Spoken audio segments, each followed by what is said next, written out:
Assalamualaikum warahmatullahi wabarakatuh. Perkenalkan, Saya Hafiza Wiranti. nama saya Dwi Sri Rahayu. Nama aku Nila Muadias Azani Kami dari kelompok 5 akan menjelaskan Materi tentang zakat. sebagai umat Islam, kita pastinya tahu bahwa zakat merupakan rukun Islam yang ketiga. Nah, sebenarnya makna zakat itu apa sih? Zakat menurut etimologi atau bahasa artinya adalah suci, tumbuh, berkembang, dan berkah. Sedangkan menurut terminologi, zakat adalah kadar harta tertentu yang diberikan kepada yang berhak menerimanya dengan syarat tertentu. Zakat juga terbagi menjadi dua, yaitu zakat fitrah dan zakat mal. Zakat fitrah ini adalah zakat yang harus ditunaikan bagi seorang muzaki yang telah memiliki kemampuan untuk menunaikannya. Zakat fitrah adalah zakat wajib yang harus dikeluarkan setiap sekali setahun, yaitu saat bulan Ramadan menjelang Idul Fitri. Pada prinsipnya, zakat fitrah haruslah dikeluarkan sebelum sholat Idul Fitri dilangsungkan. Hal tersebutlah yang menjadi pembeda zakat fitrah dengan zakat lainnya. Zakat fitrah hukumnya wajib ditunaikan bagi setiap muslim yang mampu. Besar zakat fitrah yang harus dikeluarkan yaitu sebesar 1 sa' yang nilainya sama dengan 2,5 kg beras, gandum, kurma, sagu, dan sebagainya, atau 3,5 liter beras yang disesuaikan dengan konsumsi perorangan sehari-hari. Ketentuan ini didasarkan pada hadis sahih riwayat Imam Ahmad, Bukhari, Muslim, dan Nasai dari Ibnu Umar bahwa Rasulullah telah mewajibkan membayar zakat fitrah 1 sa' kurma atau sa' gandum. Zakat fitrah dapat dikeluarkan sebelum waktu sholat Idul Fitri di hari-hari terakhir bulan suci Ramadan. Itulah dasar pokok yang membedakan zakat fitrah dengan sedekah-sedekah lainnya. Selanjutnya, dalam menunaikan zakat fitrah diawali dengan membaca niat sebagai berikut, yang artinya saya niat mengeluarkan zakat atas diri saya sendiri dan atas sekalian yang saya wajibkan memberi nafkah pada mereka secara syariat, fardu karena Allah Ta'ala. Nah, bahasan selanjutnya yaitu tentang zakat mal atau harta. Sesuatu dapat disebut dengan mal atau harta apabila memenuhi 2 syarat berikut, yaitu yang pertama dapat dimiliki, disimpan, dihimpun, dan dikuasai. Dan yang kedua yaitu dapat diambil manfaatnya sesuai dengan baliknya, misalnya rumah, mobil, ternak, hasil pertanian, uang, emas, perak, dan lain-lain. Syarat-syarat kekayaan yang wajib zakat yang pertama yaitu milik penuh atau al-milkut tam, yaitu harta tersebut berada dalam kontrol dan kekuasaannya secara penuh dan dapat diambil manfaatnya secara penuh. Yang kedua adalah berkembang, yaitu ketika harta tersebut dapat bertambah atau berkembang bila diusahakan atau mempunyai potensi untuk berkembang. Yang ketiga cukup nisab, artinya harta tersebut telah mencapai jumlah tertentu dengan ketetapan syara, sedangkan harta yang tidak sampai nisabnya terbebas dari zakat. Yang keempat adalah lebih dari kebutuhan pokok atau al-hajatul asliyah. Kebutuhan pokok adalah kebutuhan minimal yang diperlukan oleh seseorang dan keluarga yang menjadi tanggungan untuk kelangsungan hidupnya. Yang kelima, bebas dari hutang. Dan yang terakhir yaitu berlaku 1 tahun atau al-haul. Dan berikut adalah daftar harta atau mal yang wajib dizakati. Yang pertama adalah emas dan perak.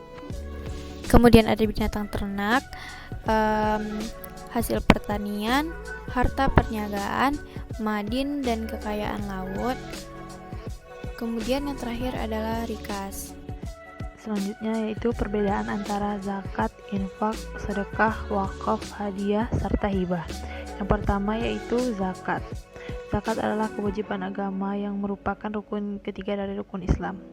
Nah, kewajiban zakat ini adalah ajaran agama Allah yang diketahui secara jelas dan pasti, dan jika kita mengingkarinya akan mendustakan Allah dan mendustakan Rasulullah SAW. Pada surah Al-Baqarah ayat 43, Allah berfirman, yang artinya, dirikanlah sholat, tunaikanlah zakat, dan rukuklah bersama dengan orang-orang yang ruku. Kemudian Allah juga berfirman dalam surah At-Taubah ayat 103, yang berarti, ambillah zakat dari sebagian harta mereka, dengan zakat tersebut engkau dapat membersihkan dan mensucikan mereka. Nah, kemudian dari ayat-ayat ini terbentuklah ijma ulama terkait hukum wajib zakat. Berikutnya ada rukun zakat.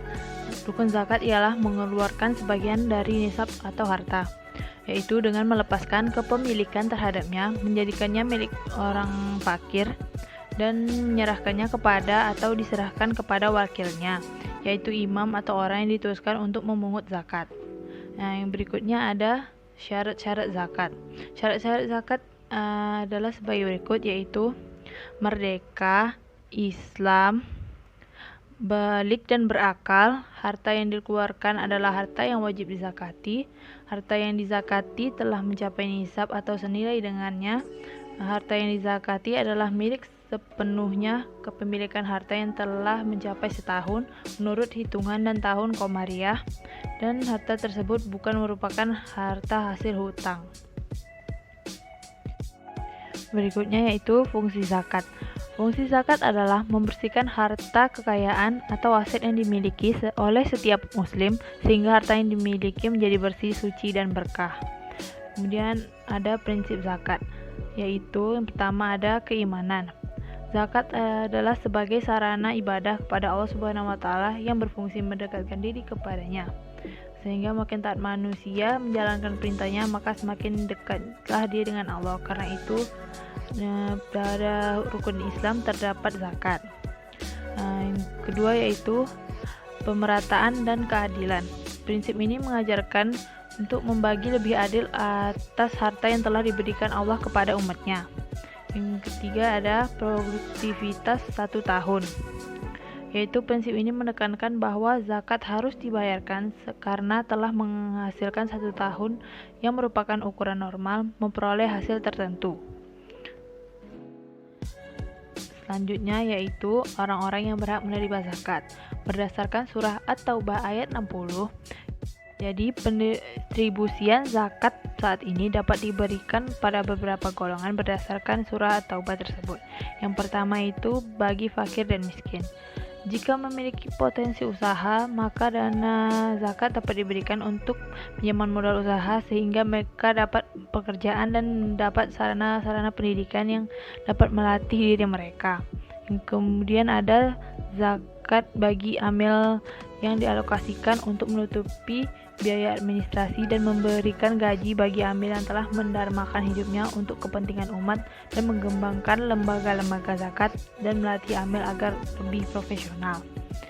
Kemudian ada untuk golongan mu'alaf, yaitu zakat dapat diberikan pada beberapa kriteria untuk membantu kehidupan mu'alaf karena mungkin mereka akan mengalami kesulitan ekonomi karena berpindah agama, sehingga dapat menyediakan sarana dan dana untuk orang-orang yang mu'alaf tersebut. Kemudian dana zakat bagi golongan rikab atau budak yang belum merdeka. Saat ini dapat dialokasikan untuk membebaskan masyarakat muslim yang tertindas atau budak sehingga dapat mengembangkan diri mereka terutama di daerah-daerah minoritas dan konflik. Membebaskan buruh-buruh dari majikan-majikan yang zalim juga, dan dalam hal ini dapat membantu dalam biaya maupun mendirikan lembaga advokasi para pekerja-pekerja yang masih menjadi budak dan belum merdeka. Kemudian dana zakat untuk golongan ghorimin atau orang-orang yang berhutang.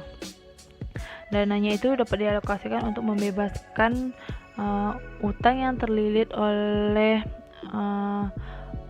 rentenir dan para pedagang dari utang modal para bank titil di pasar-pasar tradisional yang bunganya sangat mencekik. Kemudian ada golongan fisabilillah, yaitu dana zakatnya dapat dialokasikan untuk membantu pembiayaan dalam meningkatkan kualitas sumber daya manusia, para guru dan yang ada di daerah-daerah terpencil dan penghasilan yang minus. Dan kemudian yang terakhir yaitu zakat untuk golongan ibnu sabil yang dapat dialokasikan untuk membantu para pelajar atau mahasiswa yang tidak mampu membiayai pendidikannya sehingga mendapat bantuan untuk melanjutkan pendidikannya. Selanjutnya yaitu infak. Pengertian infak sendiri berasal dari kata anfaqa yunfiqu yang berarti mengeluarkan sesuatu atau harta untuk kepentingan sesuatu.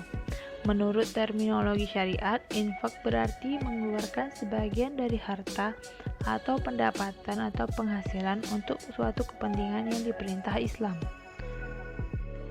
Jadi, infak dapat diartikan sebagai mengeluarkan harta di jalan Allah dan merupakan sumbangan yang diberikan seorang muslim karena rekomendasi eksternal. Berikutnya yaitu hukum infak. Infak memiliki dua jenis hukum, yaitu yang pertama itu infak wajib. Infak wajib ini adalah infak yang hukumnya wajib dikerjakan karena berkaitan dengan keluarga dekat atau orang yang sudah menikah, wajib melaksanakan infak terhadap istri, anak maupun orang tuanya. Kemudian ada infak sunnah. Infak ini hukumnya sunnah karena dilakukan berpahala dan jika ditinggalkan juga tidak akan berdosa. Infak sunnah ini adalah pemberian harta yang ditujukan kepada orang lain selain keluarga dekat. Kemudian ada hikmah dari infak. Selain mendapat pahala dari Allah Subhanahu wa taala, kita juga bisa mendapatkan hikmah lain dari infak, yaitu akan dicintai oleh Allah Subhanahu wa taala dan disempurnakan amal ibadahnya. Kemudian akan dilimpahkan rezekinya, karena jika kita memberi orang lain, rezekinya tidak akan kemana, pasti akan balik kepada diri kita juga. Kemudian ada akan selalu dimudahkan dalam segala kesulitan serta dijauhkan dari sifat boros, pelit, dan penyakit hati lainnya karena kita mau berbagi kepada orang lain melalui infak. Kemudian akan dilebarkan jalan menuju surga melalui pintu sakoya atau dermawan. Berikutnya ada sodako. Pengertian sodako sendiri berasal dari kata sodako jasduku sodakotan yang berarti pembenaran. Secara istilahnya berarti mengeluarkan harta di jalan Allah sebagai pembenaran terhadap ajaran-ajaran Allah. Sodako ini berasal dari kata sidkun yang berarti benar dalam hubungannya dengan antara perkataan, keyakinan, dan perbuatan. Hukum dari sodako sendiri ada 3. Yang pertama, sunnah. Artinya bagi yang melakukan maka Allah Subhanahu wa taala akan memberikan pahala, sedangkan yang meninggalkannya Allah tidak akan mengazabnya dengan dosa. Kemudian ada hukum haram, yaitu apabila orang yang memberikan sedekah sudah tahu pasti bahwa apa yang dia sedekahkan nantinya akan digunakan si penerima sedekah untuk perbuatan kemaksiatan. Kemudian ada hukum wajib, yaitu apabila sedekah tersebut diberikan kepada orang yang benar-benar membutuhkan, sementara kita dalam keadaan mempunyai apa yang ia butuhkan. Selanjutnya ada orang yang berhak menerima sedekah, yaitu yang pertama ada orang-orang yang soleh atau orang-orang yang ahli dalam kebaikan, orang yang paling dekat, orang yang sangat membutuhkan, orang kaya keturunan Bani Hashim, orang kafir dan orang fasik. Dan orang kaya ini dibolehkan menerima sedekah karena walaupun dari keluarganya kaya, begitu pula keturunan Bani Hashim, hanya saja mereka tidak boleh menerima zakat. Kemudian yang terakhir ada sedekah kepada jenazah. Ini diperbolehkan karena untuk memberikan sedekah kepada jenazah ini seperti memberikan pahala sedekah makanan, minuman, atau pakaian, yang juga diperbolehkan memberikan sedekah dengan doa. Wakaf. Wakaf adalah suatu kata yang berasal dari bahasa Arab, yaitu wakafa, yang berarti menahan, menghentikan, atau mengekang. Dalam bahasa Indonesia, kata wakaf biasa diucapkan dengan wakaf, dan ucapan inilah yang dipakai dalam perundang-undangan di Indonesia.